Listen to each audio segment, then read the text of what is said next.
There is an episode in Gumball that shows us what would have happened if Nicole never met Richard. That was the moment. But what if I hadn't turned right? Where would I be now? We see that she would have either died, gotten married to Mr. Banana, Harold, or taken over the world. Thank heaven she's gone. But the thing this episode didn't explore was the possibility of the amazing world of Gumball not having Gumball. So after spending a whole week overthinking this, I finally figured out the most insane chain of events that would happen if Nicole and Richard Watterson never got married. And I think the least insane possibility is Richard still living with his mom. You see, Richard's life started going downhill way before Nicole ever met him. His dad, Frankie Watterson, left when he was just a kid.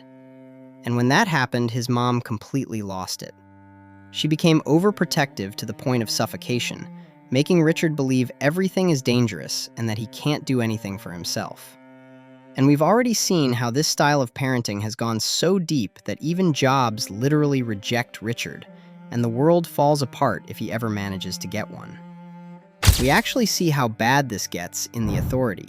There's that scene where Granny JoJo takes over the family, and they all slowly turn into Richard. They stop playing, stop thinking, stop living, and just sit there eating because, as JoJo puts it, They're safe.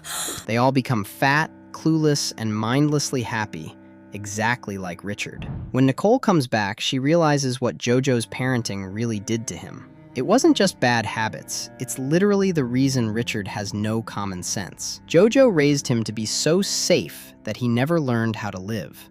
And without Nicole ever stepping into his life, that's exactly who he'd stay. You can even see a glimpse of what that world looks like in the choices. Richard stuck in a tree trunk, helpless, waiting for someone to help him and tell him to subscribe to my channel.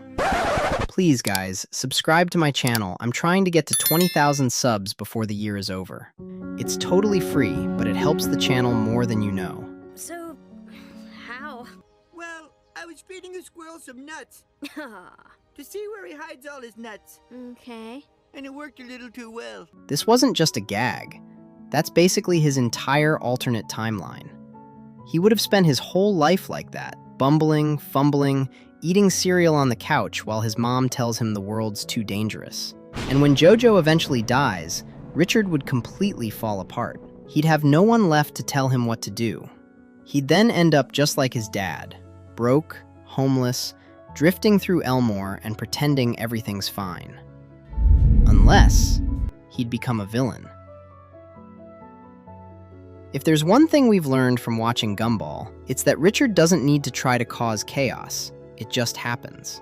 We've literally seen him destroy Elmore by accident. In the heist, he accidentally robs a bank, gets the money blown up, and walks away free. In the job, he gets hired to deliver pizza, and that somehow destroys Elmore. Now imagine all that, but without Nicole to reel him in. Remember, this is a guy who's been smothered by his mom his entire life. Every decision he made was for her. Every failure, every mistake, she hovered right over him, telling him he's better off doing nothing.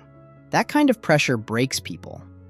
And when it finally breaks Richard, when JoJo's control becomes too much, he snaps. The same man who could destroy Elmore by accident would start doing it on purpose. He's been taught his whole life that the world outside is dangerous and cruel. So when he loses his mom, he blames the world for taking her away. And the only thing left in his mind is this twisted logic. Before the world hurts me, I'll hurt it first. It's not hard to picture either. Richard's strength is ridiculous.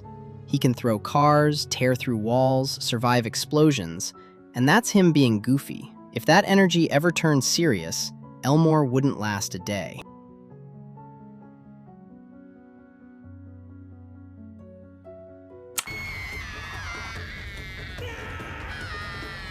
If Richard doesn't break from years of smothering, he'd probably meet someone else and get married to them. And since it would not be Nicole, it would be someone that's just like his mom.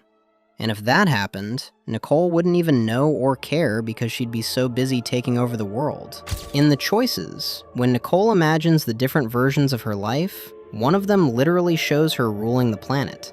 And the thing is, it feels believable. Nicole has always been one of the strongest, smartest, and most determined characters in the amazing world of Gumball. She's the type of person who doesn't fail twice, the type who learns, adapts, and keeps pushing until she wins. If she never met Richard, that energy wouldn't go into raising a family. It'd go straight into her career, her ambitions, and her revenge on anyone who ever doubted her. The real question is, what kind of leader would she become?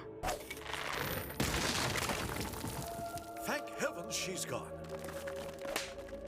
Nicole's always had this mix of warmth and fury. She can go from loving mom to unshakable powerhouse in seconds. We've seen it in episodes like The Fury, where she fights Yuki, or The Castle, where she makes Harold cry from staring him down. Leave and never come back. Or what?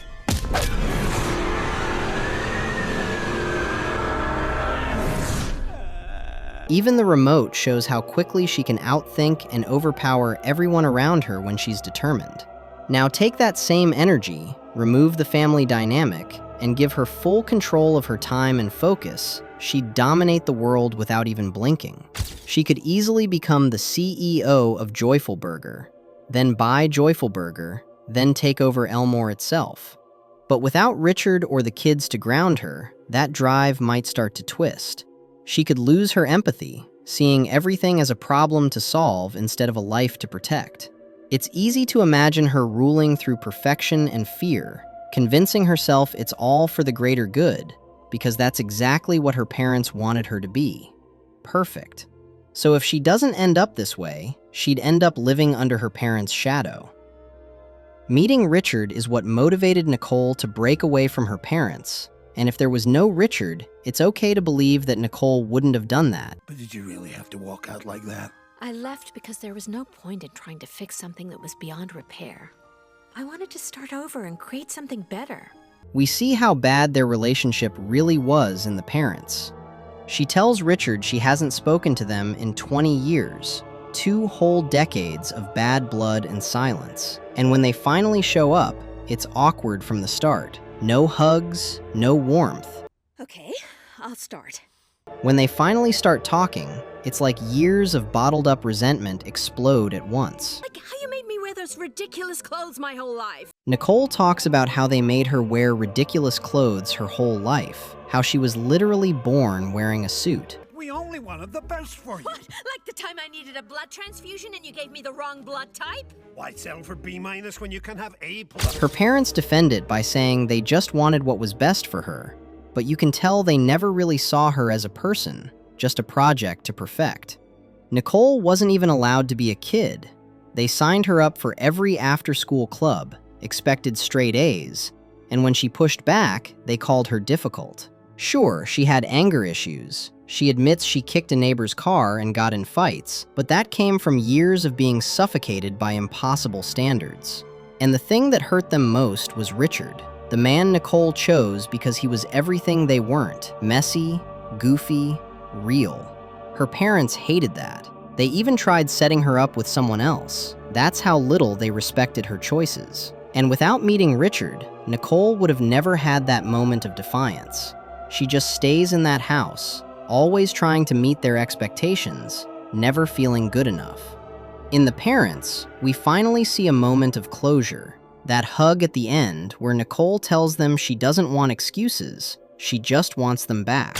It's emotional, but it took 20 years and a lifetime of pain to get there. In this alternate world, that moment never happens. Nicole never gets to rebuild anything because she never leaves. So instead of being the fearless, independent force we know, she becomes exactly what her parents always wanted: controlled, accomplished, and completely miserable. And while that would be really sad, it's not even as insane as the possibility of Gumball not existing.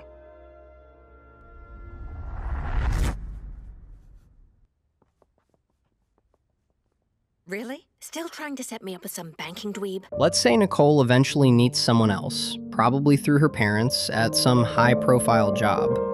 It wouldn't be love. Her parents already had suitors lined up for her. Remember this guy? I'm already cracking up imagining what her kids with this guy would look like. But Nicole's parents don't care about that. They just want her to end up with someone who fits their version of perfect, someone respectable. So in this timeline, Nicole probably says yes to this guy, and that changes everything. She'd have kids, sure, but they wouldn't be Gumball, Darwin, or Anais. They'd grow up in that same cold, picture-perfect house she grew up in. And Nicole, as much as she'd try to give them love, would probably turn into her parents without even realizing it. The pressure, the expectations, the constant chase for perfection, it would all repeat itself. It's crazy to think about this, because Nicole's life with Richard might look messy from the outside, but it's the one version where she's truly alive. Actually, you know what? I wouldn't change a thing.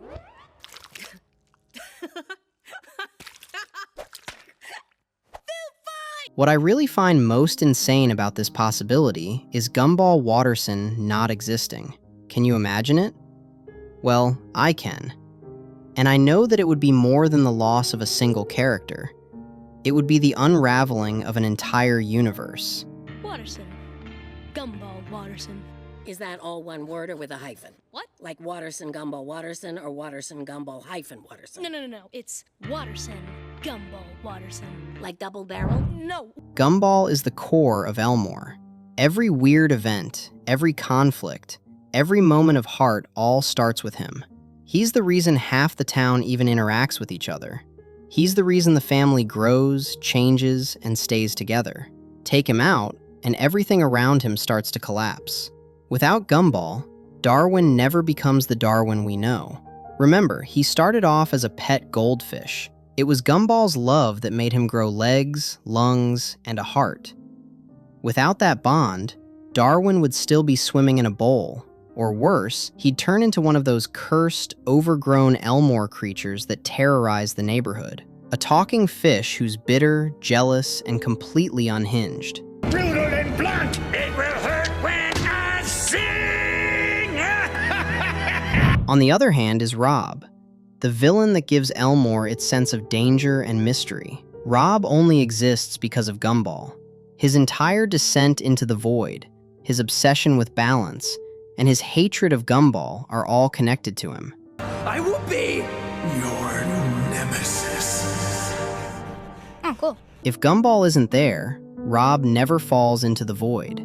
He's just another background character, another forgotten face in Elmore, which means the void itself would stay hidden forever. And that's where things get dark, because without Gumball, there's no one to expose what the void really is. Molly Collins never gets saved. She stays trapped, forgotten, erased. And if the void remains untouched, it keeps consuming things, slowly, quietly, until there's nothing left of Elmore at all. So yeah, if Nicole and Richard Watterson never got married, the universe of Gumball wouldn't just look different, it wouldn't exist at all. In fact, Gumball Diaries wouldn't even exist at all. See what I did there? Please subscribe. I'm trying to get to 20,000 subs before the year is over. Please do this for me. Thank you. I love you like Nicole loves Richard. Thank heavens they got married.